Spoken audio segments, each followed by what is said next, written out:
Buenos días. ¿Cómo están? Milton, Julieta, Carolina, Renata, Marcia. Milton, ¿no? Saludo ya. Milton. Bienvenidos. Bienvenidos. Bueno, y a todos los que nos acompañan por primera, segunda, tercera, 40ª vez también. Y saludo a quienes nos ven por la transmisión. En Francia son 6 horas más. Bonsoir. Pastor Huberto, Filomena. Luis Felipe mencionaba que durante la oración del viernes salió un tema de reflexión que fue cómo David se preparó para que el templo fuera levantado. Sin embargo, él no lo construyó su hijo Salomón. Y de hecho, instruyó a Salomón de chiquitito para que hiciera esta labor y lo llevara adelante, e instruyó al pueblo entero de que apoyara a Salomón. Y dispuso riquezas, no pocas, y de las suyas también, no pocas. Hay que entender que las riquezas en ese momento eran con esas piedras preciosas, con bien material, no era un papel. Hoy día es un papel, que en verdad sube y baja, pero ahí era algo tangible. Y esa riqueza fueron muchas de ellas usadas para la misma edificación como material. Madera, plata, oro, piedra. Y fue muy bueno saber eso, que también en la lectura se ha estado mencionando, la lectura de la semana, porque el tema de hoy está muy relacionado a esto. Muy relacionado. Vamos a hacer un paréntesis en lo que hemos estado hablando acerca de la palabra de Dios. Vamos a ir a la palabra, pero vamos a tocar un tema que es importante y que va a estar muy unido a una invitación al final de la reunión. Hay una sorpresa. El título de hoy es Inversión invertida. Vamos a orar para que el Señor nos guíe. Prepare nuestro corazón y nos haga entender cosas altas.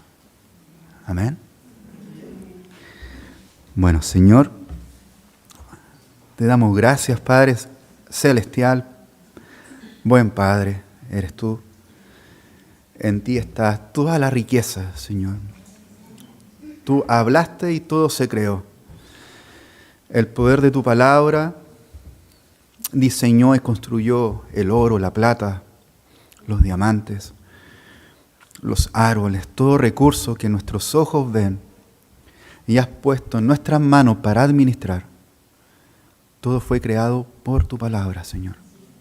Cuán valiosa es.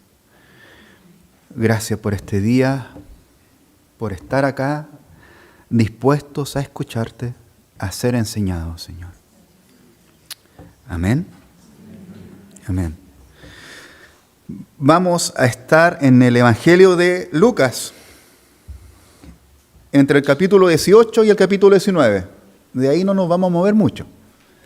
Vamos a ver un ejemplo a través de 2 personas de similar características, pero de diferente actitud. Diferente actitud frente a la persona de Jesucristo en algo bien específico como son las finanzas, las riquezas, la economía. Pero antes de ir allá, tengo una pregunta. ¿Cuánto cuesta enviar un hombre a la luna? ¿Cuánto cuesta enviarnos a Coquimbo en la locomoción? En mis tiempos, 900 pesos el colectivo. Mis tiempos. Hoy día no sé. Ya, okay. Teníamos nuestro pasaje estudiantil, la TNE, la famosa TNE, plastificada. No sé qué será hoy día. Pero me imagino que enviar un hombre a la luna, o 3 hombres a la luna, cuesta plata. Bien. Entre 1960 y 1973, el gobierno federal estadounidense invirtió 25.800 millones de dólares en enviar el proyecto Apolo, que era este proyecto en el cual el hombre iba a llegar a la Luna y ganar la carrera espacial a los cosmonautas rusos. Esa era una carrera.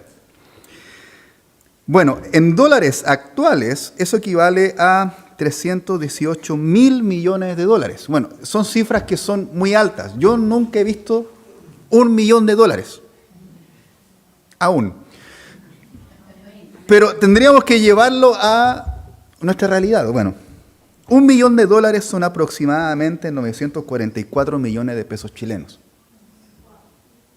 ¿Okay? Entonces, cuando compren en internet y está en dólar, ojo con lo que ponen.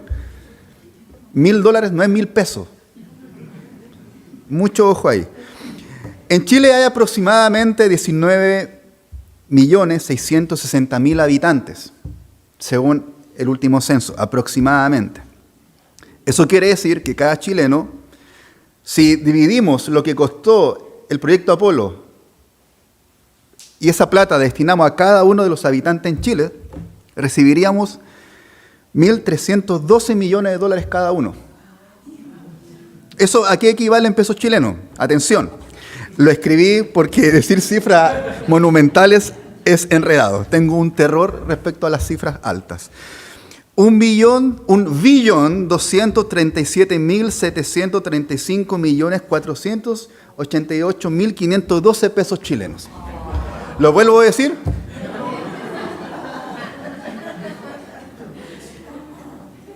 Suficiente para ir a comprar el pan, el queso, elegir una mortadela buena.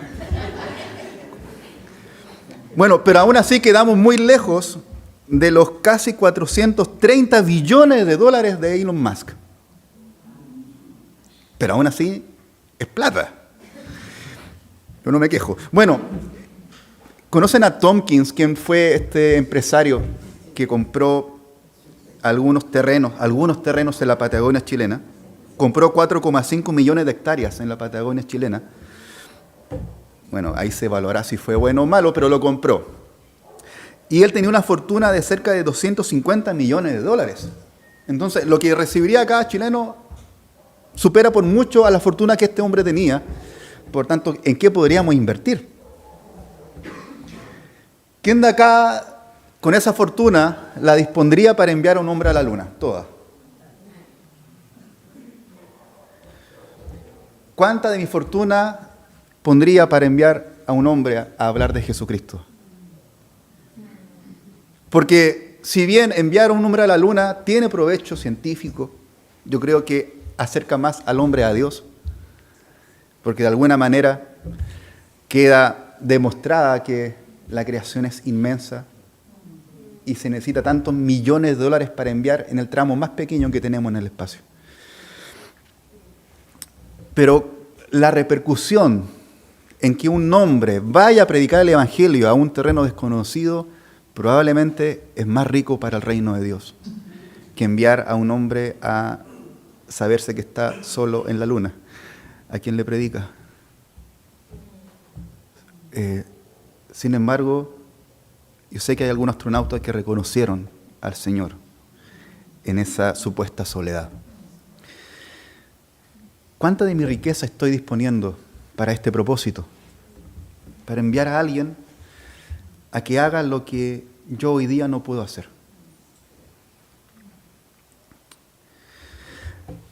Bien, en Lucas tenemos dos hombres ricos. El problema no es la riqueza. No es la riqueza el problema, porque Dios es rico. El problema es el amor al dinero, la raíz de todos los males. Es donde está nuestro corazón frente a la riqueza y cuál es nuestra disposición frente a los billones o millones o trillones de recursos que pueda tener. O incluso ni siquiera millones. A veces lo que tengo en el bolsillo, que es mi riqueza, está todo mi corazón ahí y me cuesta soltarlo. Está, por un lado, el joven rico, que más o menos sabemos ¿En qué termina su historia? No es una parábola, es un encuentro de un hombre con Jesucristo. Y por otro lado, alguien llamado Zaqueo, con Z. No Saqueo con S, aunque parece que sí saqueaba. Y solamente los separa algunos versículos. Creo que con esto el Señor algo nos quiere hablar. Jesús tiene recursos en lugares menos indicados. Y a veces los recursos están en mí. Quien soy parece el menos indicado para que Dios ocupe. Pero Él me ve como un recurso para el reino. Y ve lo que Él ha puesto en mis manos como un recurso para el reino también. Dar en el reino implica, atención a esto, dar en el reino y para el reino implica recibir del reino. Por eso es una inversión invertida. Lo que yo parezco estar dando, en verdad, tengo que cuantificar lo que estoy recibiendo. ¿Y de qué manera Dios invierte en nuestra inversión? Bueno, riqueza y gracia son dos palabras que no debiéramos separarlas tanto. La gracia es nuestra riqueza. Y en la riqueza hay gracia de Dios. En muchas ocasiones la una es muestra de la otra. Y en el transcurso del último periodo de Jesús con sus discípulos, esto porque Lucas está escrito cronológicamente y está en los últimos capítulos de Lucas, antes de ser entregado a juicio, Jesucristo tiene este encuentro con dos personas, similares en su condición, pero distintas en su reacción. El joven rico, que no era tan joven, y Zaqueo, que saqueaba. Historias en las cuales podemos entender cómo es este invertir en Dios. Número 1, mi riqueza es pobre frente a la riqueza de Dios. Ese es un punto clave. Mi riqueza es pobre frente a la riqueza de Dios. Es mínima. Es mínima. Aunque sean billones y billones de dólares, amados, aunque sea eso, no tenemos ni idea qué mineral hay en Júpiter. En cualquier lugar. Y Dios tiene posesión de aquello. ¿Quién de acá no le gustaría regalar una estrella? Románticamente. Bueno, hay una empresa que se dedica, bien interesante, a imprimir la constelación en un día específico. Y tú la puedes regalar. ¿Cómo estaba la noche de ese día? Precioso detalle. Bueno, ahí lo dejo. Número 2, la riqueza de Dios alcanza y sobreabunda para muchos. La riqueza de Dios alcanza y sobreabunda para muchos. Son dos principios que estos hombres entendieron y nosotros podemos entender. Primero entonces, mi riqueza es pobre frente a la riqueza de Dios. Primero vamos a leer estos dos encuentros de Jesús con estos hombres. Vamos a Lucas 18. Lucas 18. Lucas está después de Mateo, después de Marcos y antes de Juan. Si pausado Juan, retroceda. 18. Y vamos a ir. ¡Wow! Precioso. Cierta vez, un líder religioso le hizo a Jesús la siguiente pregunta. Maestro bueno, ¿qué debería hacer para heredar la vida eterna? Jesús responde, Jesús está en rojo. ¿Por qué me llamas bueno?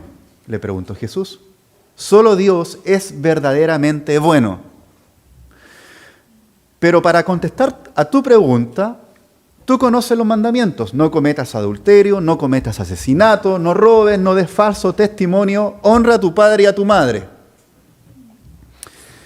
Este hombre respondió, he obedecido todos esos mandamientos desde que era joven. Desde que era joven, entonces ya no es tan joven.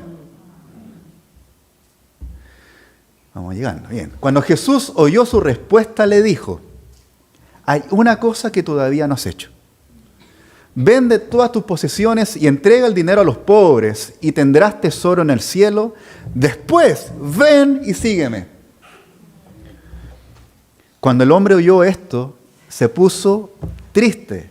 ¿Por qué se puso triste? Porque era muy rico. No era rico, era muy rico. Muy rico. No es que tenía un auto, tenía 5 autos. En esa época no hay autos. No tenía una casa, tenía muchas casas.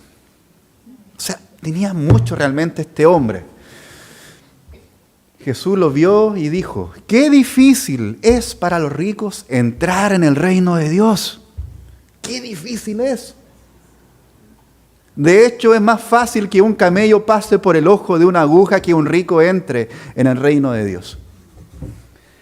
Y los que lo oyeron y estuvieron presentes en esta conversación, le preguntan a Jesús, entonces, ¿quién podrá ser salvo?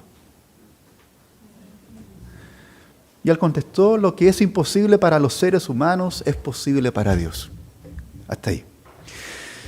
Qué difícil es que un rico entre al reino de los cielos, es más fácil que un camello pase por el ojo de una aguja. Yo sé que Pastor Huberto ha predicado esto, lo predicó. ¿De qué es el ojo de la aguja? No es una aguja para coser. Es una puerta que tenía una puerta pequeña dentro de ella, que tenía forma de aguja, una ojival, y solamente podía pasar una persona a lo sumo, pero desprendida de mochilas y maletas. Pasaba casi encorvada. Entonces, si ya una persona con mochila no puede pasar, ¿un camello puede pasar? ¿Y un camello con riqueza va a pasar? Así de difícil es que un rico pase o entre al reino. Si no se desprende de la mochila. ¿Ok? ¿Eso quiere decir de que los ricos no necesitan a Dios? No, con mayor razón. Con mayor razón necesitan. Y no solamente riqueza de bien material. A lo largo de los tiempos de misiones y todo, he podido encontrar y hablar con personas ricas en conocimiento incluso. Y por Dios, qué difícil que uno se pueda desprender de lo que tú crees saber de Dios, frente a lo que Dios es. Es que Dios es amor. Sí, perfecto. Pero también Dios es mucho más que amor. Y hay que entender el amor de Dios.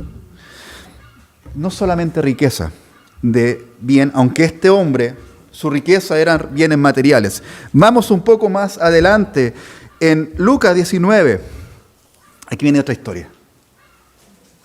Con Zaqueo. Ha pasado un poco de tiempo y Jesús va caminando y a Jesús lo seguía mucha gente. Mucha gente. No eran pocas personas que sabían que Jesús sanaba. A ver, si nosotros todos estuviéramos enfermos y hubiera solo una farmacia abierta, ¿qué pasaría con esa farmacia? Pasaría llena. Ese era el impacto de Jesucristo cuando Él caminaba. Leamos entonces, Lucas 19, versículo 1. Jesús entró en Jericó y comenzó a pasar por la ciudad. Había allí un hombre llamado Zaqueo. ¿Cómo se llamaba el hombre? Zaqueo. ¿Quién era él? Jefe de los cobradores de impuestos de la región y se había hecho muy rico. No rico, sino que muy rico. Zaqueo trató de mirar a Jesús, pero era de poca estatura y no podía ver por encima de la multitud. Así que se adelantó corriendo, se subió a una higuera sicómoro que estaba junto al camino porque Jesús iba a pasar por allí. Dijo, Zaqueo, soy chico, no mido más de, seguramente, igual que el pastor Iván, soy bajito, entonces voy a ir y me voy a subir a un árbol porque yo sé que Jesús va a pasar por acá y yo lo voy a ver. Cuando Jesús pasó, miró a Zaqueo y lo llamó por su nombre. ¡Zaqueo! Su nombre quedó expuesto a todos. No le dijo, Zaqueo, ven. ¡Zaqueo! Ahora, si te llaman por tu nombre y no te quiere dar a conocer, es un problema. baja enseguida. Debo hospedarme hoy en tu casa. Zaqueo bajó rápidamente y lleno de entusiasmo y alegría, llevó a Jesús a su casa. Pero la gente estaba disgustada y murmuraba: fue a hospedarse en la casa de un pecador de mala fama. Eso es murmurar. Jesús habla a viva voz, pero la murmuración es en lo secreto. No te vaya a escuchar. ¿Jesús habrá oído eso? Jesús respondió, arriba. Mientras tanto, Zaqueo se puso de pie delante del Señor y dijo: Señor, daré la mitad de mi riqueza a los pobres. Y si estafé a alguien con impuestos, le devolveré 4 veces más. Jesús respondió, a propósito de la pregunta de la salvación que hacían los discípulos después del joven rico, ¿qué respondió Jesús acá? La salvación ha venido hoy a esta casa porque este hombre ha demostrado ser un verdadero hijo de Abraham. Pues el Hijo del Hombre, Jesús, vino a buscar y a salvar a los que están perdidos. Ya en una lectura rápida podemos entender que actuaron de manera distinta. Ahora vamos a ir al detalle. El joven rico. ¿Qué diferencia hay con Zaqueo? Que el joven rico no tuvo que subirse a un árbol. No se subió a ningún árbol, ningún pino, ningún balcón. No tuvo que pasar por la multitud. Estaba en una posición tal de poder que tuvo acceso a Jesucristo cara a cara. Cara a cara. Antes de eso, los niños se acercaban a Jesús y los discípulos alejaban a los niños. Eso fue lo que pasó. Había mucha gente, pero este hombre, hay que entender el poder que tenía. Este hombre tenía poder suficiente como para estar a solas con Jesús, sin que nadie perturbara. Es una posición de privilegio. ¿Cómo es esa palabra que hoy está? Hay algunos privilegiados. Se pudiera entender que él es un privilegiado. ¿Ok? Esto se entiende cuando dice que un hombre principal le preguntó. Cuando se dice eso, que un hombre principal le preguntó, en el original se dice que este hombre hizo uso de su poder, de su influencia para acercarse a Jesucristo de manera personal. Es así como le preguntó. Pregunta desde su posición, desde su poder, desde su situación a Jesucristo personalmente. ¿Tenemos la imagen de los dos? Perfecto. Sin embargo, Zaqueo, en una situación de poder, era muy rico, tal cual el otro hombre. Pero entiende su lugar. Y por sobre todo, aunque parezca, hasta cómico, conoce su pequeñez. Sí era pequeño de altura, pero su pequeñez demostrada no era su pequeñez de altura solamente, sino que su pequeñez frente al que iba a pasar. Porque no ocupó su posición para ir a donde Jesucristo, a ver, hágame un espacio, voy a contratar personas, que seguramente tenía personas que trabajaban para él, guardaespaldas, seguramente, soldados a disposición, seguramente. No hizo uso de aquello, sino que entendió que él era uno más de la multitud. Y no solamente uno más, sino que el más pequeño. Expone también su mala reputación. Expone su mala reputación, su mal trabajo que era mirado por los demás, y también expone su condición física. ¿Y a qué árbol subió? Ahí vemos que se encarama un árbol bien frondoso, con hartos troncos. Hay una imagen de lo que es un sicómoro. Ahí está un sicómoro, con el tamaño de una persona al lado. Es un árbol que puede crecer hasta 30 metros de alturas, y el follaje ni contar.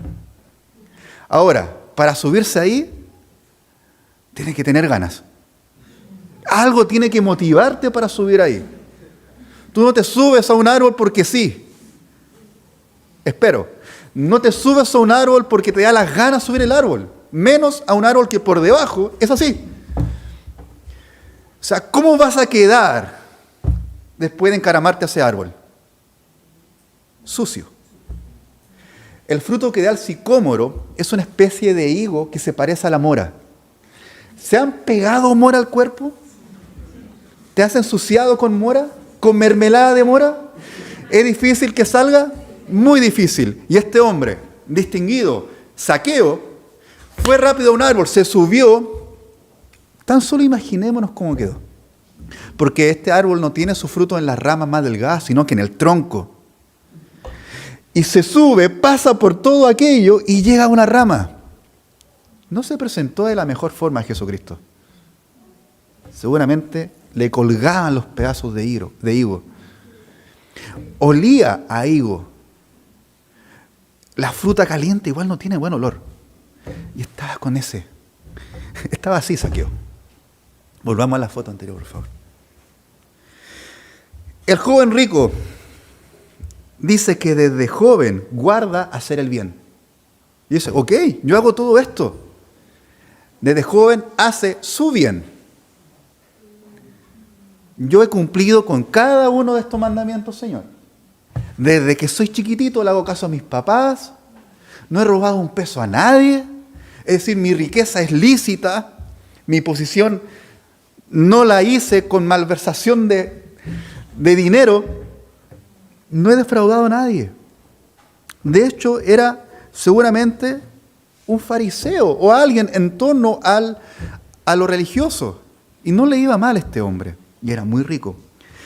Zaqueo, por otro lado, era publicano.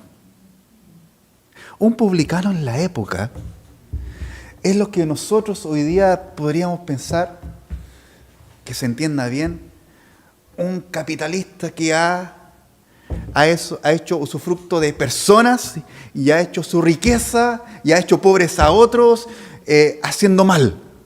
Ese discurso lo sabemos, lo escuchamos afuera. Cuando es un odio exacerbado a quien tiene. Seguramente este publicano era odiado por sus compatriotas. Pero más allá de eso, odiado porque trabajaba para el imperio. No trabajaba para Israel.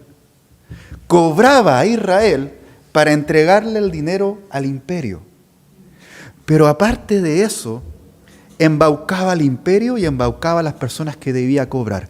Un publicano es una figura que era propia del Imperio Romano, que viene de hace muchos siglos atrás, antes de conocer esta historia.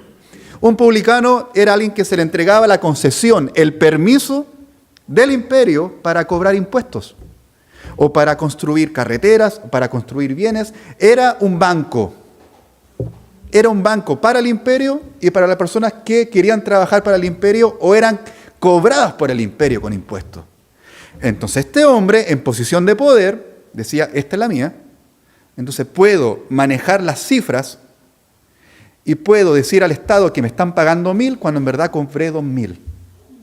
Y después el Estado me devuelve los 1.000, ya gané 3.000. Era un hombre, un rol, una posición que no era bien vista por nadie. Seguramente su riqueza había sido hecha defraudando. Y ese fraude venía de cobrar interés extra. Por tanto, no era bien visto. Jesús llamó a un publicano a trabajar con él, a Mateo. Mateo estaba sentado cobrando impuestos y Jesús viene y lo llama a trabajar con él.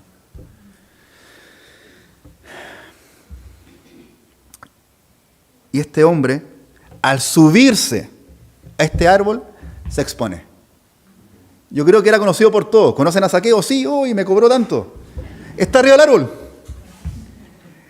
Y si quería pasar sin sobresalir en esa situación, Jesús lo llama por su nombre. Al joven rico, Dios le propone algo. Jesús le propone, te falta una cosa. Una cosa te falta. ¿Qué le faltaba a este joven rico? véndelo todo. Todo. Y dalo a los pobres. Muy difícil. Ahí podremos evaluarnos si es difícil para cada uno. Pero en el versículo 22 del capítulo 18, Jesús le dice, te falta una cosa, vende todo lo que tienes y dalo a los pobres y tendrás tesoro. Tendrás tesoro en el cielo. No lo va a dejar pobre. Porque tú no invitas a pagar la cuenta a alguien y después inmediatamente le dices, y haciendo eso vas a ser rico. ¿Dónde hay pobreza acá? En ningún lado. Dios le propone algo.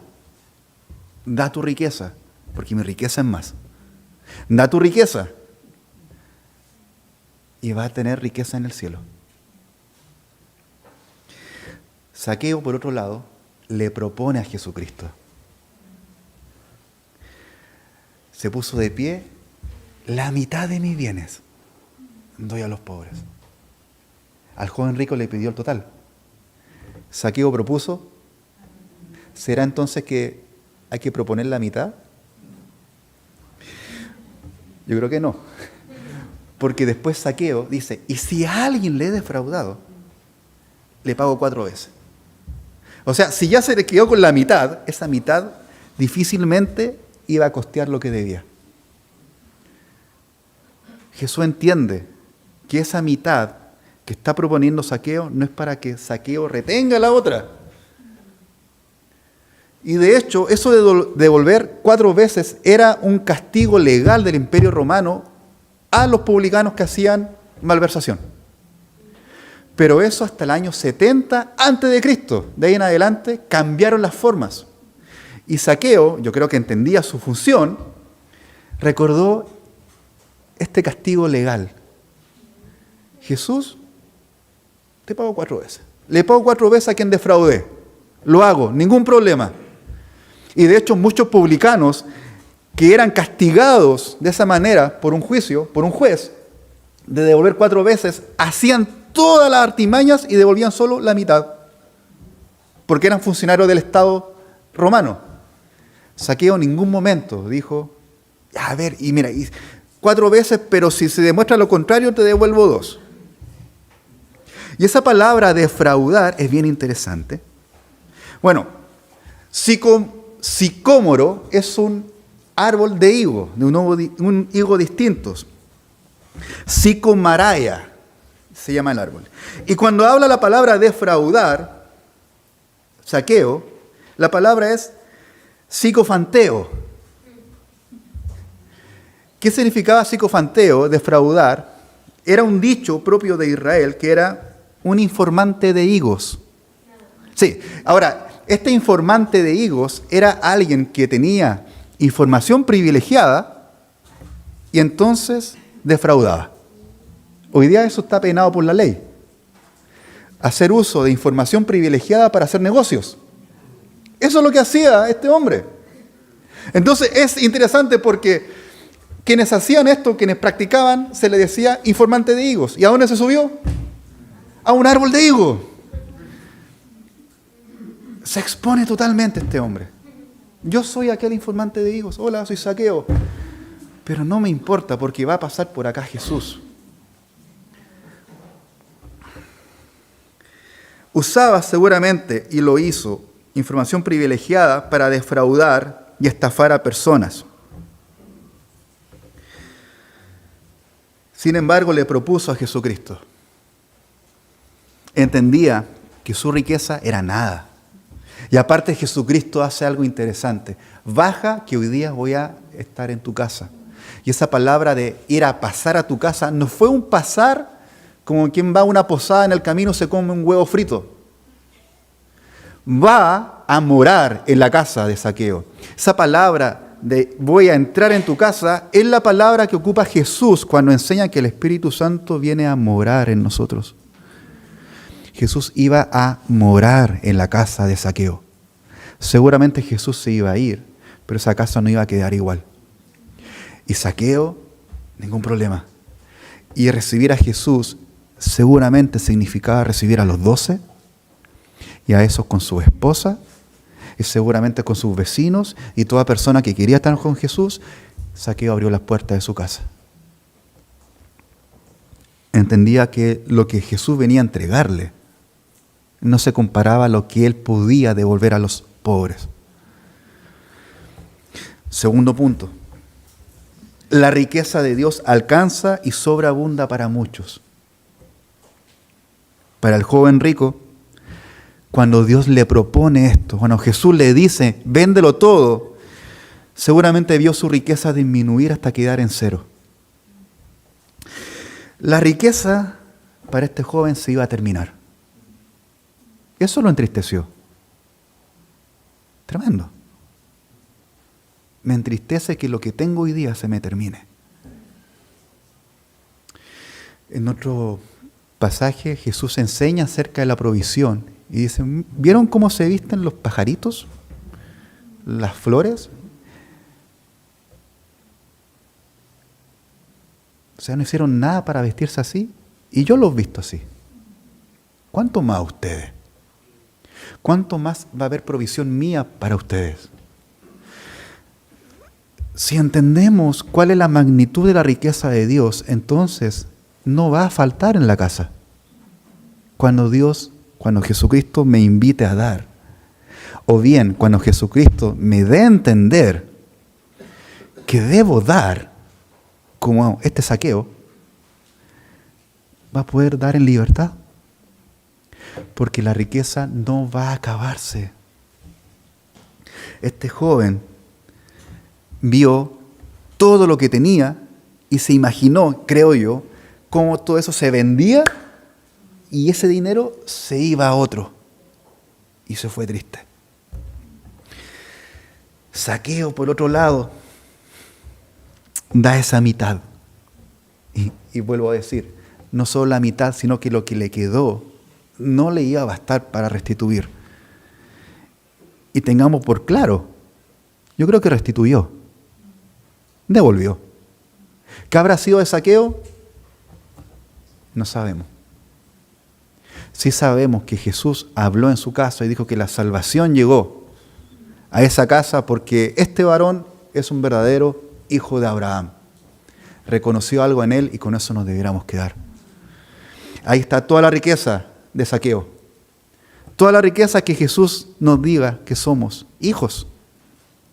Toda la riqueza que Jesús nos reconozca como siervos suyos, como quien a su vista le agradamos. Para el joven rico, tener tesoros en el cielo y seguir a Jesús estaba debajo de lo que él tenía. Tenía por alta estima sus bienes, pero a lo que Jesús le estaba invitando, que era riquezas en el cielo, y ir y seguirlo, era menos. No era suficiente para él. No era suficiente. Cuando niños querían estar con Jesús, niños que aunque los adultos le decían, aléjate, que va caminando, niños entendieron que Jesús era lo máximo a lo que ellos podían aspirar. Estar con Jesús 2 segundos solamente. Y no personalmente, sino que con 10 niños allá y otros 10 niños allá, y no tengo problema, y yo reconozco a Jesús, y voy y lo gano todo. Y después viene un hombre entendido, debe haber estudiado algo este hombre, este joven rico. De haber captado, haber sido serio, tener la capacidad de razonar, de entender, de no ser sencillo. Hizo conclusiones, sacó unas cuentas matemáticas y con su respuesta nos da a entender de que Jesús era menos. Que lo que ofrecía Jesús era menos. Y ahí Jesús se lamenta, qué difícil es. Qué difícil es que un rico en su riqueza entre al reino, pero el reino es de ellos, de los que son niños. Esa es la diferencia. No porque Jesús haga acepción de personas, porque las personas están haciendo acepción con Jesús. Las personas están ellas decidiendo cuánto vale seguir a Jesús y dónde lo voy a poner. Zaqueo, ¿cómo bajó del árbol? Bajó triste. Pucha, me llamó Jesús. Lo que me costó subir acá. Pucha, no estoy para nada preparado. Y Jesús lo llama y Zaqueo, dice la palabra, que baja gozoso. Gozoso. Descendió a prisa y le recibió gozoso. Y cuando habla de gozoso, no es que solamente contento porque Jesús me llamó, contento porque me reconoció, porque dijo mi nombre, aunque no me conoce, ya eso es motivo suficiente para estar contento. Cuando se habla la palabra gozo, es lo siguiente. Imaginémonos que estamos en un balcón y la gracia está allá debajo. La gracia está allá debajo y estoy en el balcón. ¿Qué haríamos? Yo me tiro. Me tiro un guatazo, que suene. Me tiro ahí, me inclino a la gracia y no solamente me inclino, sino que me arrojo. Eso es gozoso. Ves y te inclinas hacia lo que te están ofreciendo. Eso hizo Zaqueo. Se tiró un guatazo. Se arrojó a la gracia. Y eso fue motivo de gozo para él. Pero no lo hace si no reconoce que ahí hay algo que él no tiene. Acá hay algo que yo no tengo, ni con mi riqueza puedo comprar, y me voy a arrojar de una. Un amigo me daba un buen consejo de vida, me decía, tírate a la piscina, bien, en cualquier decisión, pero siempre y cuando haya agua. Claro, vas a hacer algo, está bien, tírate a la piscina, pero que haya agua. Yo traigo eso a colación cada vez que tengo que tomar una decisión. Señor, ¿estás tú en esto? ¿Hay agua? ¿O me voy a pegar feroz golpe en el fondo? Y este hombre se arroja, gozoso. Eso es el gozo para Dios, que te inclines y te arrojes a la gracia. No que calcules. Hay 2 metros nomás de agüita. Voy a ver si me tiro. Y lo recibe en su casa. En su casa. Abre las puertas. Ven a mi casa, Jesús. Yo te recibo. Y no tuvo que Jesús proponerle nada. Nada. El joven rico, cuando Jesús lo invita a darlo todo, no era a cualquier persona, sino que dárselo a los pobres. Y este joven, que había cumplido con todos los mandamientos, no quiso ver al pobre, porque seguramente ese pobre no tenía rostro para él. Creo que cuando damos, es dar con fe. No le pongo rostro, no digo, ¿a dónde va a ir esto? ¿A dónde se va a ir, Señor? ¿Qué va a pasar con mi plata? Y yo digo, mi plata. Primero, no tengo plata. Es papel. Son números. A veces más, menos. Pero nunca falta. Y salgo de ese entendimiento. A ver, ¿a dónde va a ir esto? ¿A quién voy a beneficiar, Señor? Muéstrame, Señor. ¿A quién va a ir? Dame paz en mi corazón. ¿En serio? Aquí Zaqueo dijo, le doy a los pobres. Y si alguien ha defraudado, y seguramente esas personas sí tenían rostro para Zaqueo, le cuadruplico. Dale 4. Ve a los pobres, Zaqueo, y también ve a quienes ha empobrecido. Bien interesante, porque Zaqueo reconoce que él ha empobrecido. O sea, hay pobres, es por mi culpa, Señor. Es mi culpa. Y lo asumo. Y aquellos a que yo empobrecí, la paga va a ser 4 veces. ¿Entendemos entonces el corazón de Zaqueo? Y el corazón de este joven, que no era tan joven, pero sí rico, están dispares. Tan diferentes. Tan diferentes. Libro de Hechos, capítulo 20. Esto lo puedo leer yo, pero cada uno vaya a su Biblia. Hechos 20.